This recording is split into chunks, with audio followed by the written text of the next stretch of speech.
Okay, Dragonkeeper19600 here, and we're back with Les Miserables. Okay, the chapter tonight is The Descent, and it's kind of long. In fact, it's probably the longest. It's definitely the longest one I've read so far. So I was gonna split this one into parts. I'm like, nah, let's just read it all. Just get it out of the way. Let's do it. So, got my water ready. Bear down. Let's begin. The Descent. Here we go. What had become of this mother, in the meanwhile, who, according to the people of Montfermeil, seemed to have abandoned her child? Where was she? What was she doing? After leaving her little Cosette with the Thénardiers, she went on her way and arrived at Montreil Sur Mer. This, it will be remembered, was in 1818. Fantine had left the province some 12 years before, and Montreil Sur Mer had greatly changed in appearance. While Fantine had been slowly sinking deeper and deeper into misery, her native village had been prosperous. Within about 2 years that had been accomplished there one of those industrial changes which are the great events of small communities. From time immemorial, the special occupation of the inhabitants of Montreil Sur Mer had been the imitation of English jets and German black glass trinkets. English jet, I think, refers to a kind of black stone, like that looks like obsidian or something for jewelry. The business had always been dull in consequence of the high price of the raw material, which reacted upon the manufacture. At the time of Fantine's return to Montreil Sur Mer, an entire transformation had been effected in the production of these black goods. Toward the end of the year 1815, an unknown man had established himself in the city, and conceived the idea of substituting the gum lac for resin in the manufacture, and for bracelets in particular, he made the clasps by simply bending the ends of the metal together instead of smoldering them. This very slight change had worked a revolution. In less than 3 years, the inventor of this process had become rich, which was well, and had made all around him rich, which was better. He was a stranger in the department. Nothing was known of his birth, and but little of his early history. The story went that he came to the city with very little money, a few hundred francs at most. From this slender capital, under the inspiration of an ingenious idea, made fruitful by order and care, he had drawn a fortune for himself, and a fortune for the whole region. On his arrival at Montreil Sur Mer, he had the dress, the manners, and the language of a laborer only. It seems that the very day on which he thus obscurely entered the little city of Montreil Sur Mer, just at dusk on a December evening, with his bundle on his back, and a thorn stick in his hand, a great fire had broken out in the town-house. This man rushed into the fire, and saved, at the peril of his life, 2 children, who proved to be those of the captain of the gendarmerie, which is a kind of cop, I think, and in the hurry and gratitude of the moment, no one thought to ask him for his passport. He was known from that time by the name of Father Madeleine. Drink time. Okay, make a great time. He was a man of about 50, who always appeared to be preoccupied in mind, and who was good-natured. This was all that could be said about him. Thanks to the rapid progress of this manufacture, to which he had given such wonderful life, Montreil Sur Mer had become a considerable center of business. Immense purchases were made there every year for the Spanish markets, where there is a large demand for jet work, and Montreil Sur Mer, in this branch of trade, almost competed with London and Berlin. The profits of Father Madeleine were so great that by the end of the 2nd year he was able to build a large factory, in which there were 2 immense workshops, one for men and the other for women. Whoever was needy could go there and be sure of finding work and wages. They hired everybody!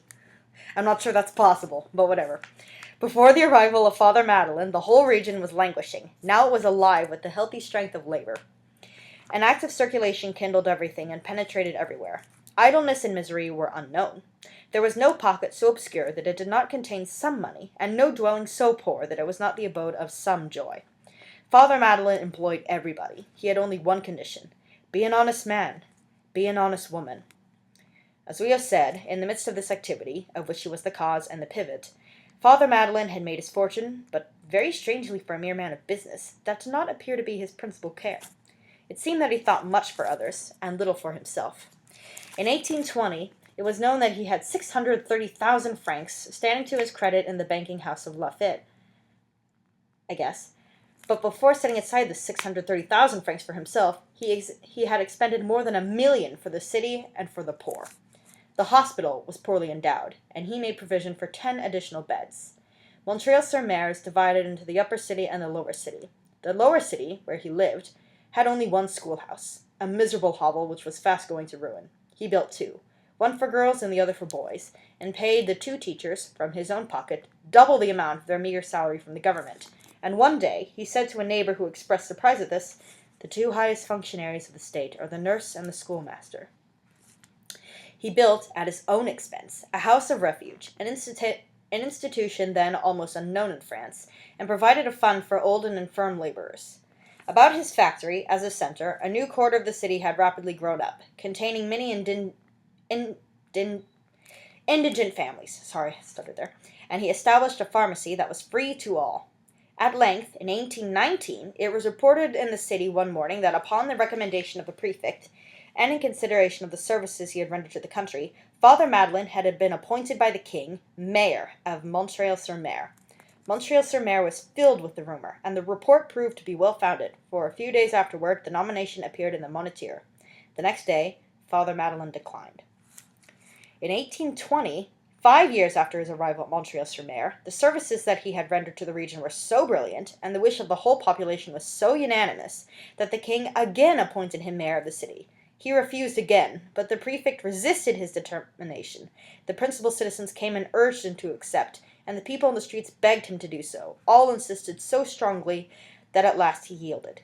It was remarked that what appeared most of all to bring him to this determination was an almost angry exclamation of an old woman belonging to the poorer class, who cried out to him from her doorstone with some temper, "A good mayor is a good thing. Are you afraid of the good you can do?"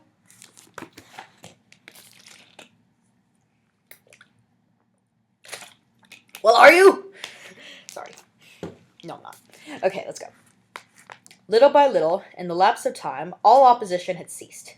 At first there had been, as always happens with those who rise by their own efforts, slanders and calumnies against Monsieur Madeleine. Soon this was reduced to satire, then it was only wit, then it vanished entirely, respect became complete, unanimous, cordial, and there came a moment, about 1821, when the words Monsieur the Mayor were pronounced at Montreal-sur-Mer with almost the same accent as the words Monseigneur the Bishop at Digne in 1815. People came from 30 miles around to consult Monsieur Madeleine. He settled differences, he prevented lawsuits, he reconciled enemies. Everybody, of his own will, chose him for judge. He seemed to have the book of the natural law by heart. A contagion of veneration had, in the course of 6 or 7 years, step by step, spread over the whole country.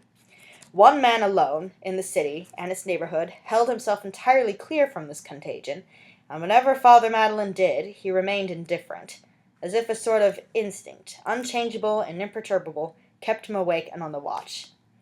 Often, when Monsieur Madeleine passed along the street, calm, affectionate, followed by the benedictions of all, it happened that a tall man, wearing a flat hat and an iron-gray coat, and armed with a stout cane, would turn around abruptly behind him and follow him with his eyes until he disappeared, crossing his arms, slowly shaking his head, and pursing his upper with his underlip up to his nose, a sort of significant grimace which might be rendered by, "But what is that man?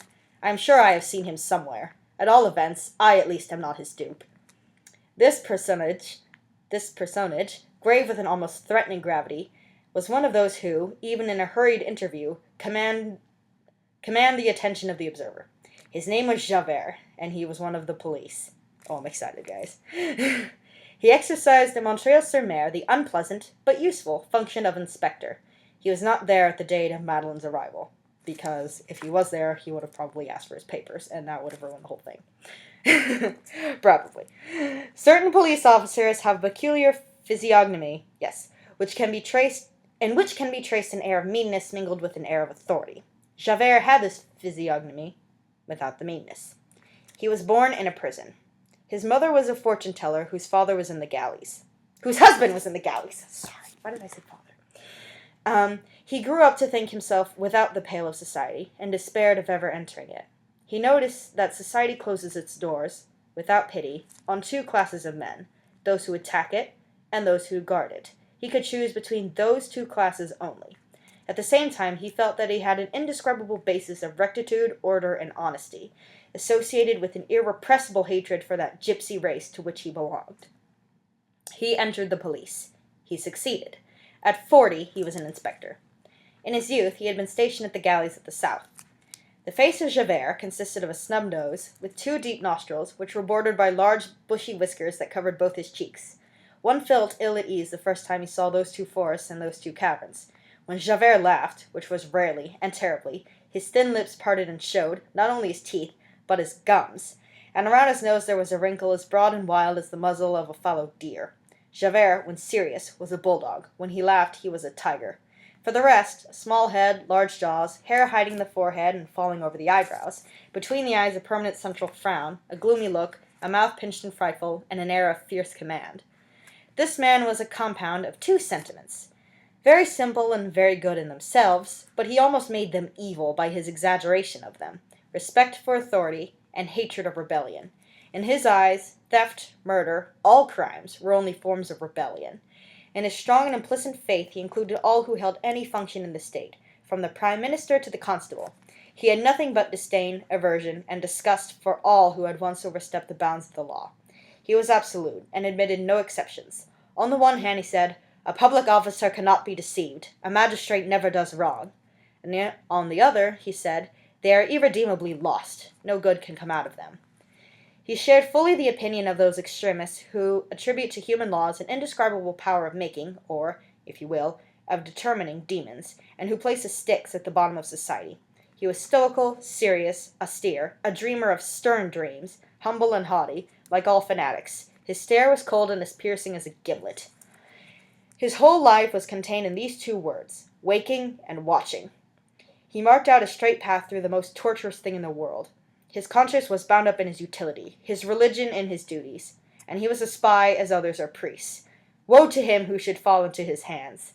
He would have arrested his father if escaping from the galleys, and denounced his mother for violating her ticket of leave, and he would have done it with that sort of interior satisfaction that springs from virtue. His life was a life of privations, isolation, self-denial, and chastity, never any amusement. It was implacable duty, absorbed in the police as the Spartans were absorbed in Sparta. A pitiless detective, a fierce honesty, a marble-hearted informer, Brutus united with Vidocq. Such was this formidable man. Javert was like an eye always fixed on Monsieur Madeleine, an eye full of suspicion and conjecture. Monsieur Madeleine finally noticed it, but seemed to consider it of no consequence. He asked no question of Javert. He neither sought him nor shunned him. He endured this unpleasant and annoying stare without appearing to pay any attention to it. He treated Javert, as he did everybody else, at ease and with kindness. Javert was evidently someone disconcerted by the completely natural air and the tranquillity of Monsieur Madeleine. One day, however, this strange manner appeared to make an impression on Monsieur Madeleine. The occasion was this. Thirsty. That was such a great introduction, guys, wasn't it? I mean, Javert was my favorite character. That was so great. Oh my gosh. Words. Alright, here we go. Monsieur Madeleine was walking one morning along one of the unpaved alleys of Montreil Sur Mer when he heard a shouting and saw a crowd at a little distance. He went to the spot. An old man, named Father Fauchelevent, had fallen under his cart, his horse being thrown down. The horse had his thighs broken and could not stir. The old man was caught between the wheels. Unluckily, he had fallen so that the whole weight rested upon his breast. The cart was heavily loaded. Father Fauchelevent was uttering doleful groans. They had tried to pull him out, but in vain. An unlucky effort, inexpert help, a false push, might crush him. It was impossible to extricate him otherwise than by raising the wagon from beneath. Javert, who came at the moment of the accident, had sent for a jack, meaning something to push up the cart. Monsieur Madeleine came in to the scene, whatever. The crowd fell back with respect. "Help!" cried out Fauchelevent. "Who is a good fellow to save an old man?" Monsieur Madeleine turned toward the bystanders. "Has anybody a jack?" "They have sent for one," replied a peasant. "How soon will it be here?" "We sent it to the nearest place, to Flachot Palace, where there is a blacksmith, but it will take a good quarter of an hour at least." "A quarter of an hour!" exclaimed Madeleine. It had rained the night before. The road was soft. The cart was sinking deeper every moment, and pressing more and more on the breast of the old carman. It was evident that in less than 5 minutes his ribs would be crushed. "We cannot wait a quarter of an hour," said Madeleine to the peasants who were looking on. "We must! But it will be too late. Don't you see that the wagon is sinking all the while? It can't be helped." "Listen," resumed Madeleine. "There is room enough still under the wagon for a man to crawl in and lift it out with his back. In half a minute we will have the poor man out. Is there nobody who has the strength and courage? 5 louis d'or for him." Nobody stirred in the crowd. 10 louis, said Madeleine. The bystanders dropped their eyes. One of them muttered, "He'd have to be a devilish stout, and then he would risk getting crushed." Come, said Madeleine. 20 louis. The same silence. It is not willingness which they lack, said a voice. Monsieur Madeleine turned and saw Javert. He had not noticed him when he came. Javert continued. It is strength. It must be a terrible man who can raise a wagon like that on his back. Then, looking fixedly at Monsieur Madeleine, he went on, emphasizing every word that he uttered. Monsieur Madeleine, I have known but one man capable of what you call for. Madeleine shuddered. Javert added, with an air of indifference, but without taking his eyes from Madeleine, he was a convict. Ah, said Madeleine, in the galleys at Toulon. One of those. Madeleine became pale. Oh, how it crushes me, cried the old man.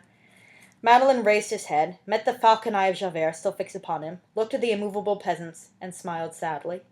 Then, without saying a word, he fell to his knees, and even before the crowd had time to utter a cry, he was under the cart. There was an awful moment of suspense and of silence. Madeleine, lying almost flat under the fearful weight, was twice seen to try in vain to bring his elbows and knees nearer together.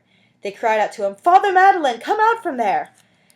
Old Fauchelevent himself said, Monsieur Madeleine, go away. I must die, you see that? Leave me. You will be crushed too. Madeleine made no answer. The bystanders held their breath. The wheels were still sinking, and now become almost impossible for Madeleine to extricate himself. All at once, the enormous mass started. The cart rose slowly. The wheels came half out of the ruts. A smothered voice was heard crying, Quick, help! It was Madeleine, who had just made a final effort. They all rushed to the work. The devotion of one man had given strength and courage to all. The cart was lifted by 20 arms. Old Fauchelevent was safe. Madeleine arose. He was very pale, though dripping with sweat. His clothes were torn and covered with mud. All wept. The old man kissed his knees and called him the good God. He himself wore on his face an indescribable expression of joyous and celestial suffering, and looked with tranquil eye upon Javert, who was still watching him. Fauchelevent got well, but he had a stiff knee. Monsieur Madeleine, through the recommendations of the sisters and the curé, got the old man a place as gardener at a convent in the Quartier Saint Antoine at Paris. Thirsty again.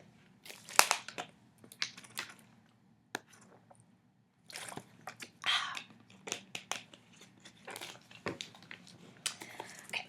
Such was the situation of the country when Fantine returned. Nobody remembered her. Luckily, the door of Monsieur Madeleine's factory was like the face of a friend. She presented herself there, and was admitted into the workshop for women. The business was entirely new to Fantine. She could not be very expert in it, and consequently did not receive much for her day's work. But that little was enough. The problem was solved. She was earning her living. When Fantine realized how she was living, she had a moment of joy. To live honestly by her own labor, what a heavenly boon! The taste for labor returned to her, in truth. She bought a mirror, delighted herself with the sight of her youth, her fine hair, her fine teeth, forgot many things, thought of nothing save Cosette and the possibilities of the future, and was almost happy.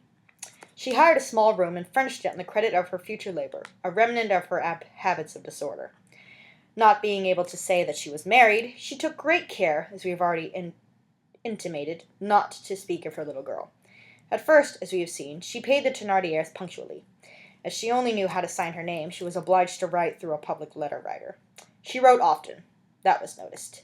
They began to whisper in the women's workshop that Fantine wrote letters, and that she had heirs. So Fantine was watched.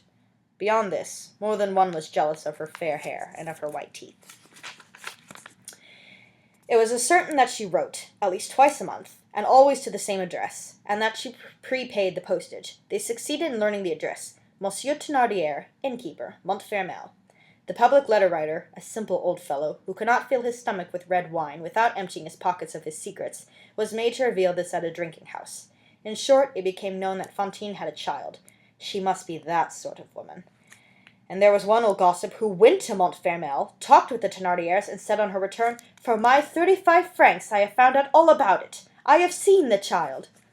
All this time, Fantine had been more than a year at the factory, when one morning the overseer of the workshop handed her, on behalf of the mayor, 50 francs, saying that she was no longer wanted in the shop, and enjoining her, on behalf of the mayor, to leave the city. Fantine was thunderstruck. She could not leave the city. She was in debt for her lodging and her furniture. 50 francs were not enough to clear off that debt.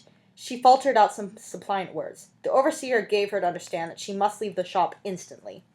Fantine was moreover only a moderate worker. Overwhelmed with shame even more than with despair, she left the shop and returned to her room. Her fault, then, was now known to all. She felt no strength to say a word. She was advised to see the mayor. She dared not. The mayor gave her 50 francs because he was kind, and sent her away because he was just. She bowed to that decree. Should have seen the mayor. Just saying. So, yes. Monsieur Madeleine had known nothing of all this. The best men are often compelled to delegate their authority. It was in the exercise of this full power, and with the conviction that she was doing right, that the overseer had framed the indictment, tried, condemned, and executed Fantine. Fantine offered herself as a servant in the neighborhood. She went from one house to another. Nobody wanted her. She could not leave the city. The second-hand dealer to whom she was in debt for her furniture, and such furniture, had said to her, "If you go away, I will have you arrested as a thief." The landlord, whom she owed for rent, had said to her, "You are young and pretty. You can pay." She divided the 50 francs between the landlord and the dealer, returned to the latter 3/4 of his goods, kept only what was necessary, and found herself without work, without position, having nothing but her bed, and owing still about 100 francs. She began to make coarse shirts for the soldiers of the garrison, and earned 12 sous a day. Her daughter cost her 10. It was at this time that she began to get behindhand with the Thénardiers. However, an old woman, who lit her candle for her when she came home at night, taught her the art of living in misery.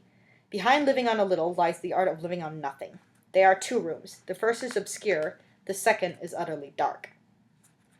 Fantine learned how to do entirely without fire in winter, how to give up a bird that eats a farthing's worth of millet every other day, how to make a coverlid of her petticoat, and a petticoat of her coverlid, how to save her candle in taking her meals by the light of an opposite window. Few know how much certain feeble things, who have grown old in privation and honesty, can extract from a sow. This finally becomes a talent. Fantine acquired this sublime talent, and took heart a little. The old woman, who had given her what might be called lessons in indigent life, was a pious woman, Marguerite by name, a devote of genuine devotion, poor and charitable to the poor, and also to the rich, knowing how to write just enough to sign Marguerite, and believing in God, which is science. God is science. Interesting idea. There are many of these virtues in low places. Some day they will be on high. This life has a morrow. At first, Fantine was so much ashamed that she did not dare to go out. When she was in the street, she imagined that people turned behind her and pointed at her and said, "Look, there goes the spawn of Flick, the loser." I'm sorry, I couldn't resist. Everybody looked at her, and no one greeted her. The sharp and cold disdain of the passers-by penetrated her, body and soul, like a north wind. She must indeed become accustomed to disrespect as she had to poverty. Little by little she learned her part. After 2 or 3 months she took off her shame and went out as if there was nothing in the way. "It is all one to me," said she. She went and came, holding her head up and wearing a bitter smile, and felt that she was becoming shameless.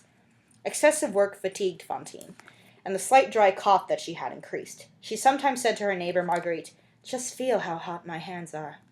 In the morning, however, when with an old broken comb she combed her fine hair which flowed down in silky waves, she enjoyed a moment of happiness.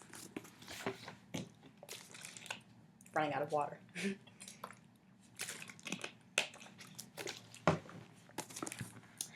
She had been discharged toward the end of winter. Summer passed away, but winter returned. Short days, less work. In winter, there is no heat, no light, no noon. Evening touches morning. There is fog and mist. The window is frosted, and you cannot see clearly. The sky is but the mouth of a cave. The whole day is the cave. The sun has the appearance of a pauper. Frightful season! Winter changes into stone the water of heaven and the heart of man. Her creditors harassed her. Fantine earned too little. Her debts had increased. The Thénardiers, being poorly paid, were constantly writing letters to her, the contents of which disheartened her, while the postage was ruining her. One day they wrote to her that her little Cosette was entirely destitute of clothing for the cold weather, that she needed a woolen skirt, and that her mother must send at least 10 francs for that. She received the letter and crushed it in her hand for a whole day. In the evening she went to the barber's shop at the corner of the street and pulled out her comb. Her beautiful fair hair fell below her waist. "What beautiful hair!" exclaimed the barber. "How much will you give me for it?" said she. 10 francs. "Cut it off." She bought a knit skirt and sent it to the Thénardiers. This skirt made the Thénardiers furious. It was the money that they wanted. They gave the skirt to Éponine. The poor lark still shivered. Fantine thought, "My child is no longer cold. I have clothed her with my hair." She put on a little round cap which concealed her shorn head, and with that she was still pretty. A gloomy work was going on in Fantine's heart. When she saw that she could no longer dress her hair, she began to look with hatred on all around her. She had long shared in the universal veneration for Father Madeleine. Nevertheless, by dint of repeating to herself that it was he who had turned her away, and that he was the cause of her misfortunes, she came to hate him also, and especially. When she passed the factory at the hours in which the laborers were at the door, she forced herself to laugh and sing. An old working woman who saw her once singing and laughing in this way said, "There is a girl who will come to a bad end." She took a lover, the first comer, a man whom she did not love, through bravado, and with rage in her heart.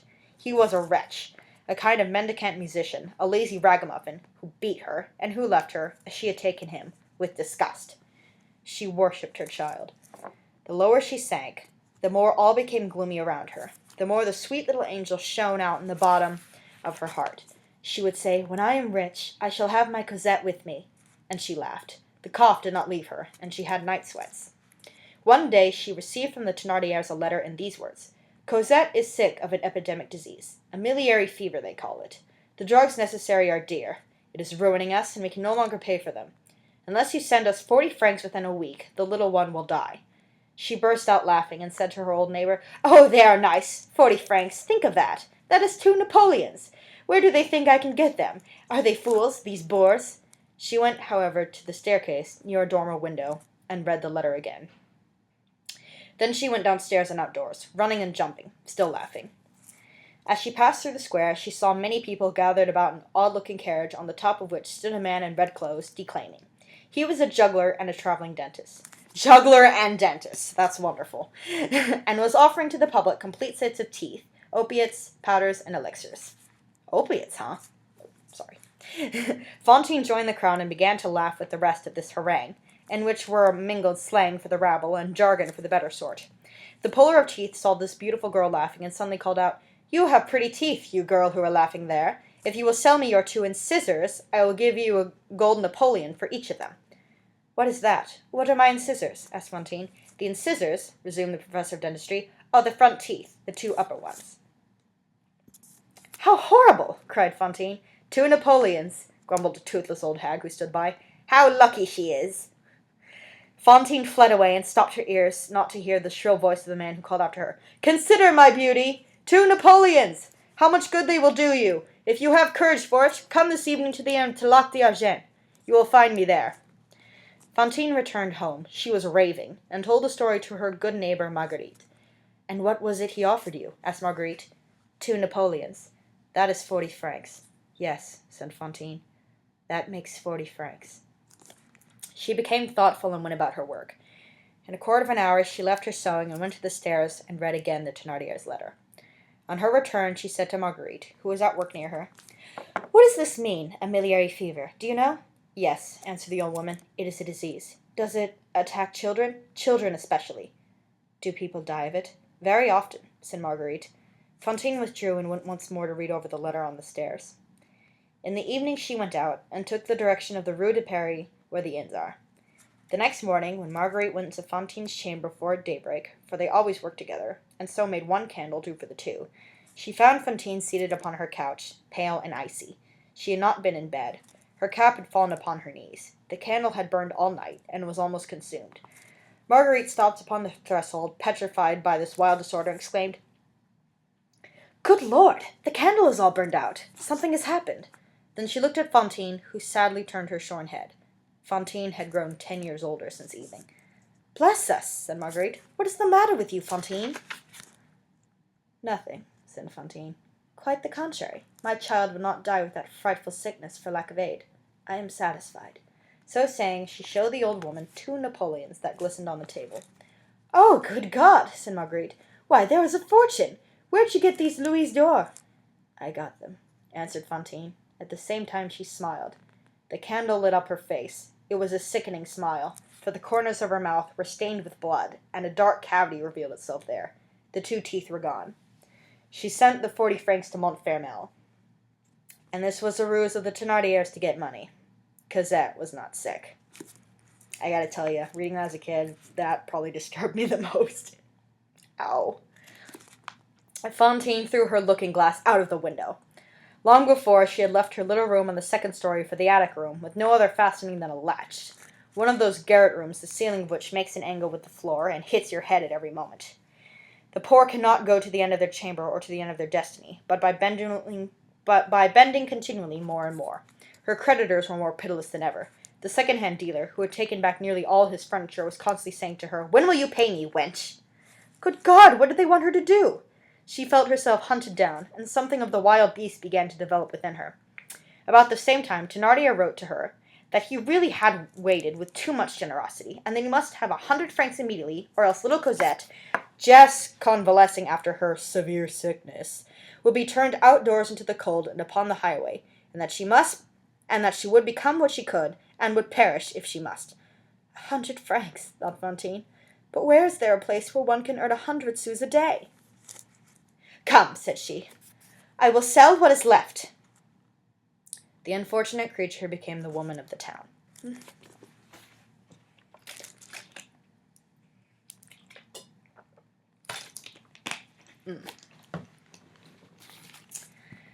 What is this history of Fantine?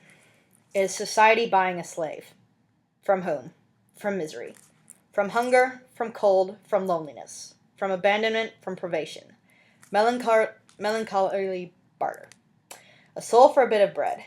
Misery makes the offer, society accepts. The holy law of Jesus Christ governs our civilization, or at least it did in 19th century France, but it does not yet permeate it. It is said that slavery has disappeared from European civilization. This is a mistake. It still exists, but it weighs now only upon woman, and it is called prostitution. It weighs upon woman, that is to say, upon grace, upon feebleness, upon beauty, upon maternity. This is not one of the least of man's shames. At the stage of this mournful drama at which we have now arrived, Fantine was nothing left of what she had formerly been. She had become marble in becoming corrupted. Whoever touches her feels a chill. She goes her way, she endures you, and she knows you not. She wears a dishonored and severe face. Life and social order have spoken their last word to her.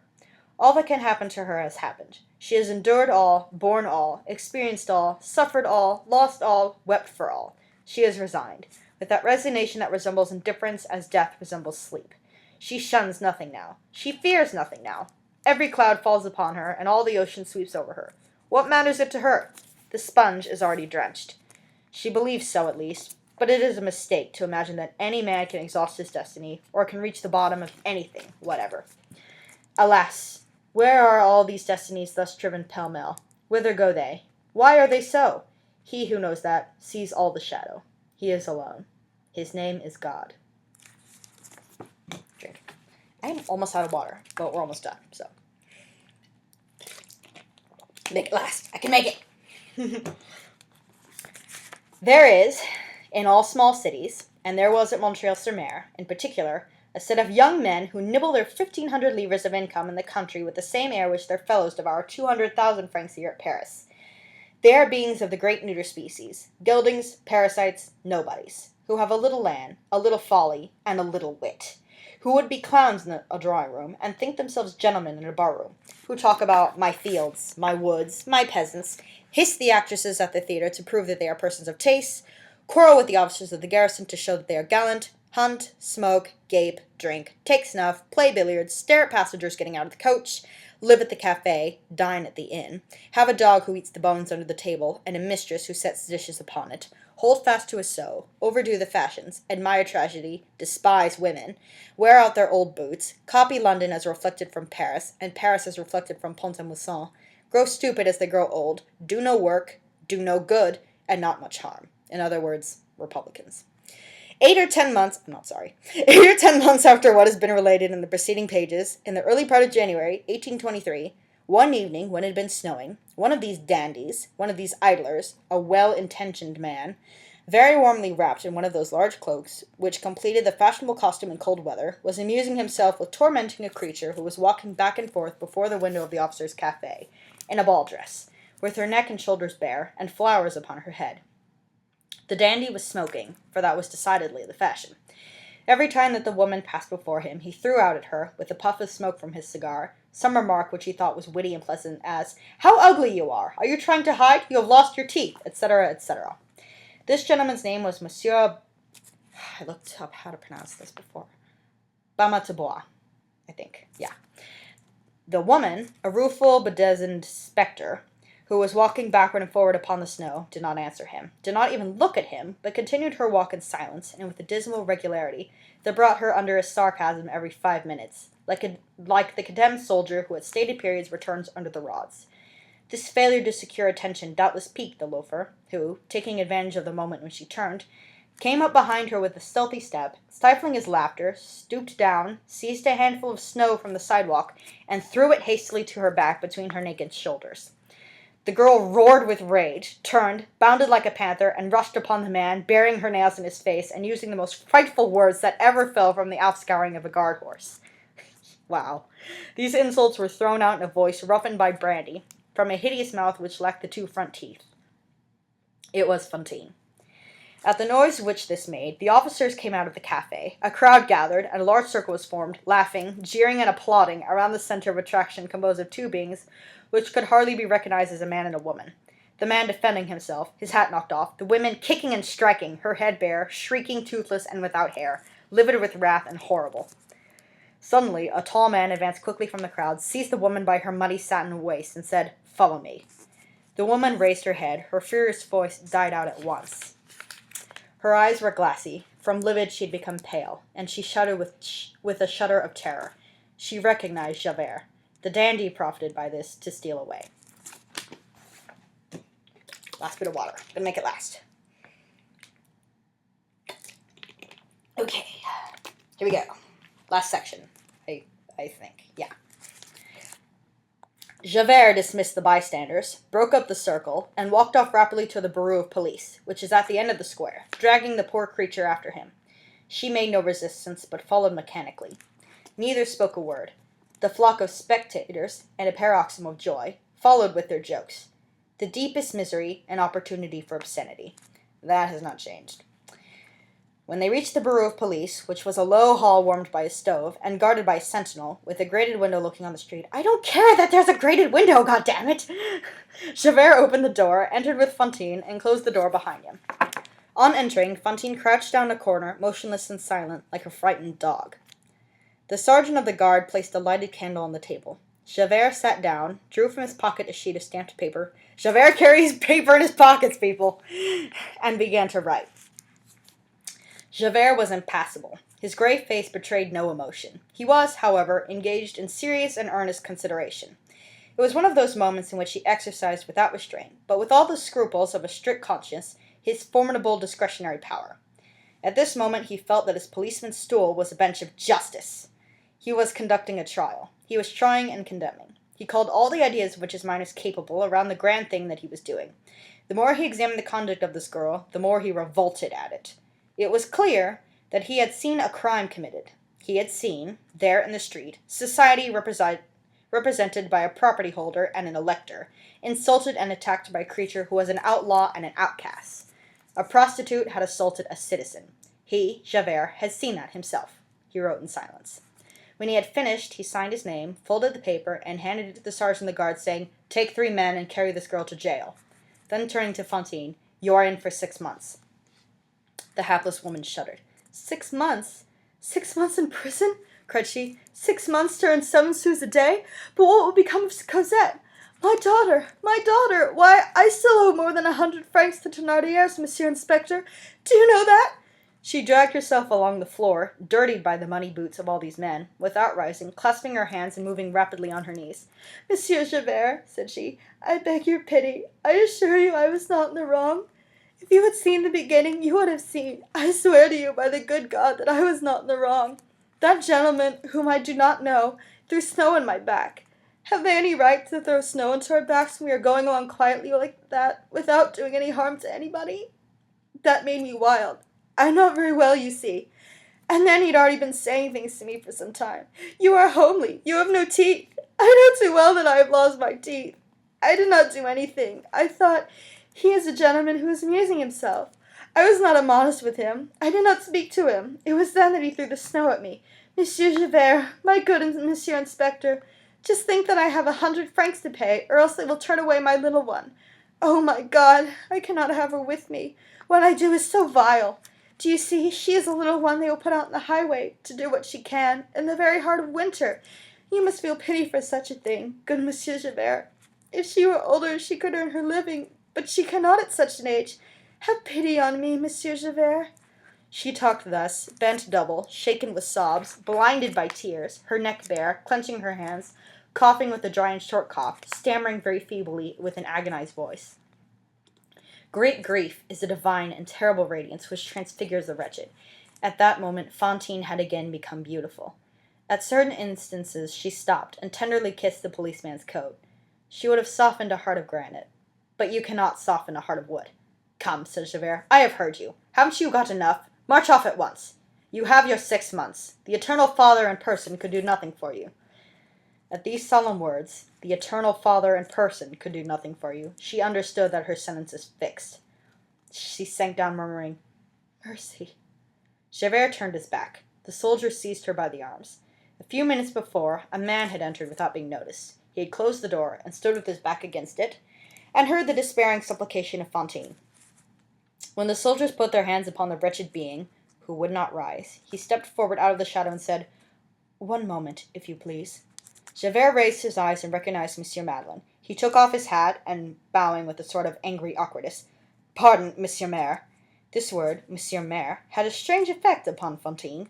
She sprang to her feet at once, like a spectre rising from the ground, pushed back the soldiers with her arms, walked straight to Monsieur Madeleine before they could stop her, and gazing at him fixedly, with a wild look, she exclaimed, "Ha! So it is you who are Monsieur Maire!" And she burst out laughing and spit in his face. Monsieur Madeleine wiped his face and said, "Inspector Javert, set this woman at liberty." Javert felt as though he were on the point of losing his senses. He was stupefied with amazement. Thought and speech alike failed him. The sum of possible astonishment had been overpassed. He remained speechless. The mayor's words were not less strange a blow to Fantine. She raised her bare arm and clung to the damper of the stove as if she were staggered.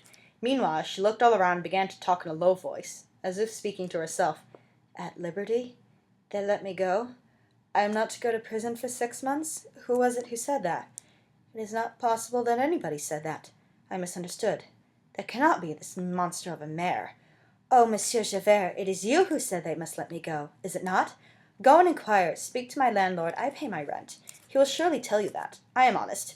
Oh dear, I beg your pardon. I did not know it, the damper of the stove, and it smokes.